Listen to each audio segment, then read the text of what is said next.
اوله پوښتنه: قرآن کریم د کومې فارختې له لوري نازل شوی؟ سم ځواب: جبرائیل علیه السلام. دویمه پوښتنه: قرآن کریم څو کالو کې نازل شو؟ سم ځواب: 22 کالو کې.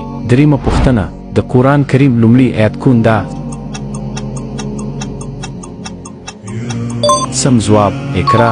څلورمه پوښتنه: په آسماني کتابونو کې تر ټولو نه مخکې کوم کتاب نازل شوی؟ سم ځواب: تورات. پنځمه پوښتنه: هغه کومه ګناه ده چې اورېدونکي هم ګناهګارېږي؟ سم ځواب: غیبات.